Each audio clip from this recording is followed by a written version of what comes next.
Hello friends, आज के इस वीडियो के थंबनेल को देखकर आप सोच रहे होंगे कि पता नहीं इस वीडियो में क्या है, ऐसा क्या है जिससे कि पोर्टल से खुशियां मिल रही है। क्या कुछ नया हुआ है या फिर वही घिसी पीटी बातें होने वाली है। दोस्तों, आज के इस वीडियो में मैं आपको बताऊंगा कि किस प्रकार से पोर्टल से भी अब निवेशकों को खुशियां मिल रही है, किस प्रकार से उनके दुख पर मलहम लगाया है पोर्टल ने। साथ ही साथ यह वीडियो आपके लिए काफ़ी महत्वपूर्ण है। यदि आपने अभी तक पोर्टल पर अप्लाई नहीं किया है तो यह वीडियो आप जरूर देखें, और यदि आपने अप्लाई कर दिया है और आपको डिफिशियंसी का मैसेज आया है तो भी आपको यह वीडियो देखना पड़ेगा, क्योंकि मैं इस वीडियो में बताऊंगा कि आप अप्लाई करते समय कौन कौन सी छोटी मोटी गलतियां करते हैं जिससे कि डिफिशियंसी आता है। तो यदि आप उन गलतियों को नहीं करेंगे तो डिफिशियंसी नहीं आएगा। साथ ही साथ मैं बताऊंगा कि किस प्रकार से यदि आपको कोई डिफिशियंसी आया है तो कैसे दूर किया जाएगा। वीडियो हो सकता है कि कुछ लंबा हो, आप पेशेंस रखें और वीडियो को अंत तक देखें। यदि आपके पास समय नहीं है तो वीडियो को सेव कर लें और बाद में देखें, क्योंकि काफ़ी महत्वपूर्ण जानकारी इस वीडियो में दी गई है। तो यदि आप हमारे चैनल पर नए हैं तो प्लीज़ चैनल को सब्सक्राइब कर लें। साथ ही साथ मैं अपने पुराने दर्शकों से निवेदन करूंगा कि चूंकि इस वीडियो में भुगतान से संबंधित काफ़ी महत्वपूर्ण जानकारियां दी गई हैं, तो प्लीज़ इस वीडियो को अधिक से अधिक लाइक और शेयर करना ना भूलें। शेयर करने के लिए मैं आपको इसलिए बोलता हूं ताकि 13 करोड़ निवेशक है सहारा के, सभी कोई अपने भुगतान के लिए दुखी हैं। तो ऐसे में अगर छोटी मोटी जानकारी उनको कहीं से भी मिलती है तो उनको सांत्वना मिलता है, या फिर हो सके कि उस जानकारी से उनको कुछ लाभ हो, तो आप अधिक से अधिक अपने मित्रों दोस्तों तक इस वीडियो को जरूर से जरूर पहुंचाएं। साथ ही साथ मैं शुरू में ही आपसे निवेदन करूंगा कि यदि आपको भुगतान से संबंधित कोई समस्या है या फिर पोर्टल से संबंधित कोई जानकारी लेना चाहते हैं या फिर सहारा के भुगतान से संबंधित कोई भी जानकारी आपको चाहिए, तो आप प्लीज़ कमेंट करें और पूछें कि आपको क्या समस्या है और उसका क्या इलाज है। तो मैं कोशिश करूंगा कि आने वाले दिनों में वीडियो बना के आपकी समस्या का निराकरण कर पाऊँ। तो आइए दोस्तों, शुरू करते हैं आज का यह वीडियो। थंबनेल में मैंने सबसे ऊपर में लिखा है कि पोर्टल से मिली खुशियों की सौगात। आप यही सोच रहे होंगे कि आखिर पोर्टल से क्या खुशियां मिली। 99% लोगों को तो डिफिशियंसी का मैसेज आया, उनको तो परेशानी झेलनी पड़ रही है। दोस्तों देखिए, समस्या तो है, आपको और हमको सबको पता है कि जो सहकारिता विभाग CRCS के द्वारा जो कार्यशैली अपनाई गई है या जो प्रक्रिया अपनाई जा रही है, उस प्रक्रिया से सबको समस्या हो रही है। और अगर यही प्रक्रिया जारी रही तो आने वाले 100 साल में भी भुगतान संभव नहीं हो पाएगा। लेकिन जो प्रक्रिया है, जो चल रहा है, क्या हम उसमें से अपनी भुगतान पाने की प्रक्रिया क्या भुगतान ना पाएं, या फिर जो प्रक्रिया चल रही है उसमें से ही हम लोगों को अपना भुगतान पाने का प्रयास करना है, क्योंकि और कोई रास्ता फिलहाल नहीं है। ऐसे में पोर्टल से हम लोग सिर्फ निगेटिव बात ही नहीं करेंगे, कुछ पॉजिटिव बात भी कर लेते हैं। पोर्टल से बहुत सारे लोगों को भुगतान आ रहा है। आप मेरे चैनल पर जाकर उन सभी मित्रों का, दोस्तों का कमेंट पढ़ सकते हैं जिनको पोर्टल से खुशियां मिली है, जिनको पोर्टल से उनके निवेश की गई राशि मिली है। तो कहीं ना कहीं उनकी खुशी में भी हमें शामिल होना चाहिए। दोस्तों, कुछ ऐसे ही कमेंट मैं आपको बताता हूं। मैं ये कमेंट आपको इसलिए पढ़ा रहा हूं कि आप सिर्फ निराश ना हो, उदास ना हो। आप सिर्फ ये ना सोचें कि हमारा भुगतान तो मिलेगा नहीं। ऐसी बात नहीं है। पोर्टल से भुगतान की प्रक्रिया चल रही है और आने वाले दिनों में यह प्रक्रिया और तेज होने जा रही है। तो देखिए, एक हमारे दर्शक हैं हरपाल कश्यप जी, अभी कुछ दिन पहले ही उनको 50,000 का भुगतान मिला है। वो साफ साफ लिख रहे हैं कि मेरा रोज 50,000 मिला है।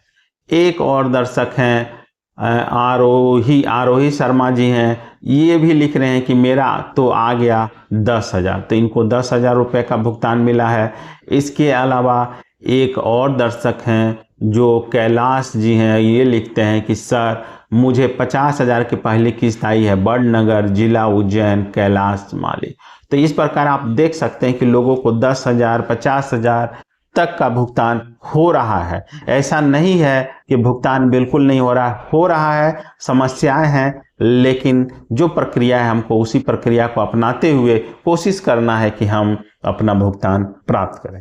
तो आते हैं अब वीडियो के दूसरे पार्ट में, जिसमें हम लोग जानेंगे कि यदि हम अप्लाई करने जा रहे हैं पोर्टल पर अपने रिफंड के लिए, तो ऐसी बहुत सारे ऐसे गाइडलाइन है, डायरेक्शन है, जिसको लेकर पहले भी मैं वीडियो बना चुका हूं, बहुत से दूसरे लोगों ने भी बनाया है। तो आपको अप्लाई करने से पहले आपको उन सभी वीडियो को देखना चाहिए, जिससे कि आप कम से कम गलतियां करें। मैं अपने इस वीडियो में कुछ वैसे कॉमन गलतियों के बारे में बताता हूं जिसको सबसे ज़्यादा लोग कर रहे हैं और जिसको करने से उनको डिफिशियंसी का मैसेज आ रहा है। तो ऐसे में यदि अभी तक आपने अप्लाई नहीं किया है तो आप ध्यान से सुने कि ये जो 4-5 छोटी छोटी गलतियां हैं, आप इन गलतियों को बिल्कुल ना करें। यदि आप करते हैं तो आपका भुगतान नहीं आएगा। सबसे पहले लोगों के साथ एक समस्या हो रही है कि जिस समय सहारा चल रहा था उस समय के मतलब जो भी नाम मिलता था, उस समय चूंकि आधार कार्ड नहीं था, तो जो भी नाम हमारे पास था उसमें हम लोग उसी नाम से बॉन्ड ले लेते थे।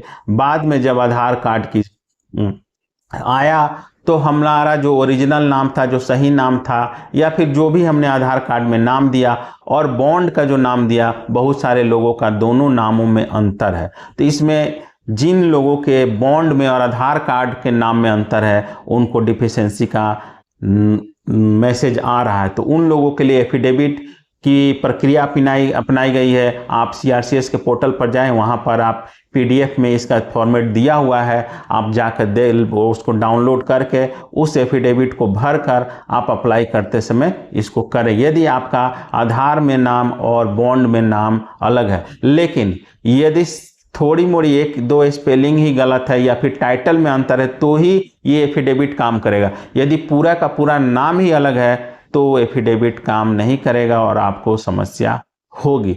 तो सबसे पहले अप्लाई करते समय आप चेक कर लें कि आपके बॉन्ड का नाम और आधार का जो नाम है वो एक होना चाहिए, अलग अलग नहीं होना चाहिए। अलग होने पर आपको एफिडेविट करना पड़ेगा। दूसरा है कि मैच्योरिटी डेट। बहुत सारे लोग जिनकी मैच्योरिटी अभी नहीं हुई है वो लोग भी अप्लाई कर दे रहे हैं, तो ऐसे में उन्हें भुगतान नहीं मिल रहा है। जिन लोगों की मैच्योरिटी 31 मार्च 2023 तक हुई है, सिर्फ वही लोग अप्लाई करें, उन्हीं लोगों को भुगतान मिलेगा। हालांकि बाद के मैच्योरिटी वालों के लिए भी अप्लाई करने पर कोई रोक नहीं है, आप कर सकते हैं, लेकिन भुगतान आपको नहीं मिलेगा। तो भुगतान करने से पहले आप अपनी मैच्योरिटी डेट जरूर चेक कर लें। साथ ही साथ बहुत सारे लोग हैं जो चूंकि पैसा तो आना है बैंक के खाते में, तो वो लोग वैसा बैंक खाता दे देते हैं जो DBT अकाउंट नहीं है। DBT अकाउंट ऐसा अकाउंट होता है जिसमें कि सरकार के द्वारा पैसा भेजा जाता है, चाहे वो गैस अकाउंट, गैस का जो सब्सिडी आता है या फिर जो सरकारी पेंशन आता है, मतलब जो भी हो, आप बैंक में जाएंगे, बोलेंगे कि भैया मेरे इस खाते को DBT अकाउंट कर दीजिए, तो आपको एक फॉर्म दिया जाता है और जब उस फॉर्म को फिल करेंगे तो उसको डायरेक्ट बेनिफिट ट्रांसफर अकाउंट इसको बोलते हैं। तो आप अप्लाई करने से पहले ये सुनिश्चित कर लें कि जो बैंक अकाउंट नंबर आप दे रहे हैं वो आपका DBT अकाउंट है, नहीं तो समस्या होगी। एक और समस्या है कि बहुत सारे लोगों के पास 2, 4, 5, 10, 20 बॉन्ड हैं और वो लोग अप्लाई करते समय 2-4 बॉन्ड उनका छूट जाता है। तो ऐसे में भी जो छूट जाता है उसको दोबारा अप्लाई करने का इस पोर्टल में फिलहाल अभी कोई ऑप्शन नहीं है। तो आप कोशिश करें कि एक ही बार में सभी बॉन्ड का अप्लाई आप करें। एक और लास्ट 5वां बताता है, ऐसे है तो बहुत सारी छोटी छोटी बातें, लेकिन ये कॉमन मिस्टेक्स हैं जिसके चलते लोगों का भुगतान नहीं आ रहा है। एक है कि जो भी स्कैन कॉपी आपको अपलोड करना है, बॉन्ड का कॉपी है या फिर जो भी रिलेटेड डॉक्यूमेंट है, उसको जो स्कैन करना है, उस स्कैन को आप ये सुनिश्चित करें कि वो पठनीय हो, मतलब पढ़ने वाला हो। ऐसा ना हो कि बहुत छोटे में, बहुत कम KB में आप उसको स्कैन करके अपलोड कर दें और CRCS वाले उसको पढ़ ही ना पाए। तो आप कोशिश करें कि आप जो भी स्कैन करें डॉक्यूमेंट को, वो पठनीय होना चाहिए, रीडेबल होना चाहिए, नहीं तो फिर आपको डिफिशियंसी का मैसेज आएगा। तो ये कुछ ऐसे छोटे छोटे कॉमन बातें थी कि आपको अप्लाई करते समय इन बातों को ध्यान में रखना चाहिए। अब लास्ट पोर्शन में हम लोग आते हैं वीडियो को, कि यदि आपने अप्लाई किया था और आपको डिफिशियंसी का मैसेज आया है, डिफिशियंसी के बहुत सारे रीजन बताए जा रहे हैं, जैसे डबल मेंबरशिप बताया जा रहा है, नेम मिसमैच बताया जा रहा है, या फिर और भी बहुत सारे कारण हैं। तो तो ये आप सुनिश्चित करें कि सबसे पहले देखें कि आपका डिफिशियंसी में, सबसे पहले आप जाके स्टेटस चेक करें। स्टेटस में देखें कि डिफिशियंसी का रीजन क्या दिया हुआ है।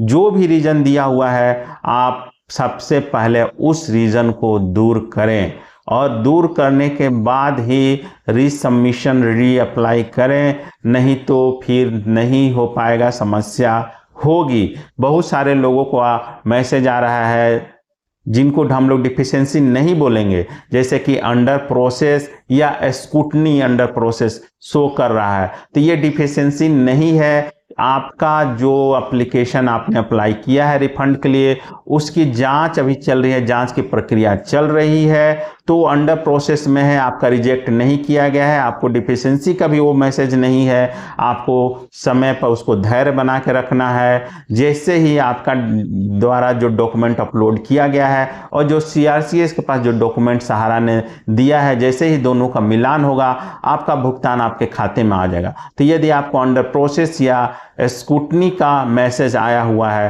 तो आप बिल्कुल घबराए नहीं, आपको कुछ भी नहीं करना है। समय समय पर आपको स्टेटस चेक करते रहना है। यदि कोई समस्या आएगी तो वो लोग फिर मैसेज करेंगे, तो आप इसे डिफिशियंसी का मैसेज, बहुत सारे लोगों को कंफ्यूजन है कि ये हमारा डिफिशियंसी का मैसेज, जी नहीं, ये आपका डिफिशियंसी का मैसेज नहीं है। ये आपको शो कर रहा है कि अभी आपका भुगतान की प्रक्रिया की जांच, डॉक्यूमेंट की जांच चल रही है। तो मैंने बहुत संक्षेप में आपको पोर्टल की कार्यप्रणाली के बारे में समझाया। पोर्टल पर क्या क्या छोटी छोटी गलतियां हैं, उनको आप नहीं करेंगे तो भुगतान जरूर आपके खाते में आएगा। कोशिश तो मेरा यह था कि मैं आपको बहुत बड़ा, मतलब वीडियो काफ़ी बड़ा हो जाता है अगर सभी बातों पर हम लोग बात करते हैं, लेकिन यदि आपको कोई कन्फ्यूज़न हो, कोई समस्या हो तो आप कमेंट करें। मैं आने वाले वीडियो में उन सभी सवालों का जवाब देने की कोशिश करूंगा। धन्यवाद दोस्तों।